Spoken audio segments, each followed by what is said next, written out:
So guys, welcome for another vlog. And for today's vlog, tayo ay magluluto. And ang ating niluluto ay hindi ko alam actually kung anong luto. Anong tawag sa kanya. Pero ang paborito kasi siya ni Jay. Gustong-gusto siyang kainin ni Jay.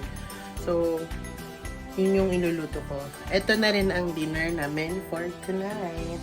Ang gagamitin natin ay white corn, dahon ng sili, baboy, onions, and garlic. So, mag-start na tayong lutuin. And, kukuha lang ako ng pan. So, babalikan ko kayo. Sa mainit na kaldero, maglagay tayo ng mantika.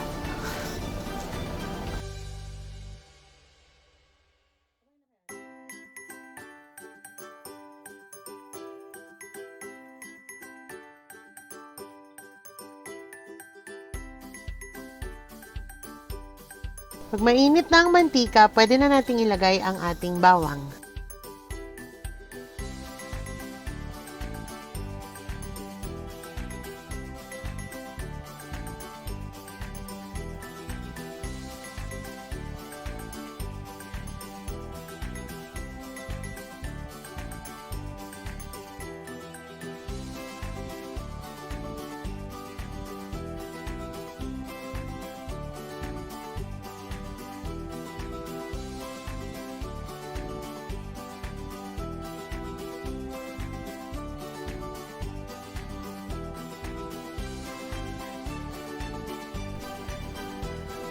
Pag luto na ang bawang, pwede na nating isunod ang ating sibuyas.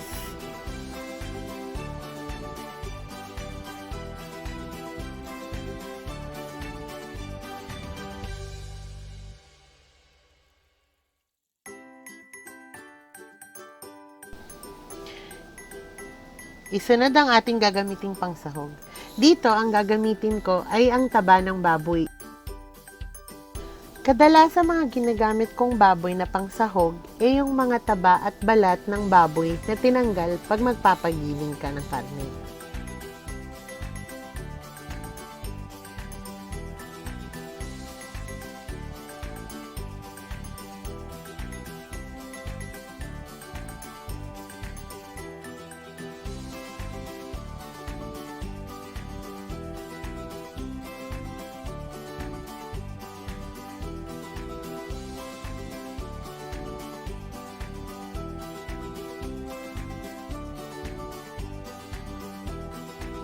Ngayon naman, lagyan na natin ang ating pampalasa.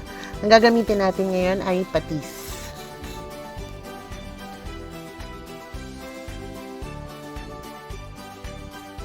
Haluin ng konti at hayaan itong magmantika. Pag nagmantika na ang baboy, pwede na natin lagyan ng tubig. Ang tubig na ito ang magsisilbing sabaw natin.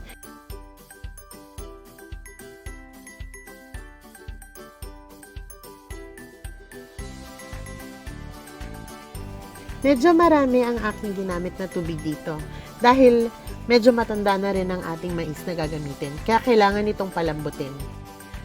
Pwede na rin natin ilagay ang ating gagamiting mais para lumambot ito.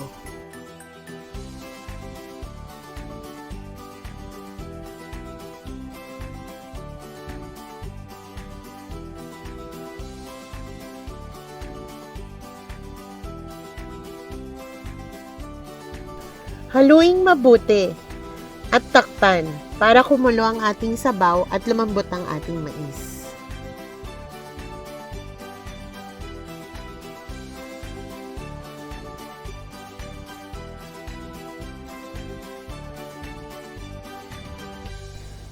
Pwede na nating lagyan ng paminta. Ang ginamit ko dito ay powdered black pepper.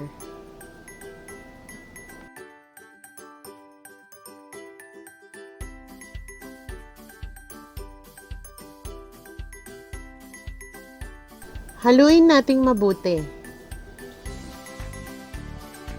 Pwede na natin itong tikman. At pag kulang pa ang timpla, pwede nating dagdagan ng asin. Paalala, dahan-dahan sa paglagay ng asin. Baka ito ay sumobra naman sa alat. Takpan ulit natin at hintayin natin kumulo. Pag malambot na ang mais, pwede na. Pwede na nating iserve. Thank you for watching. Please don't forget to like, comment, share, and subscribe.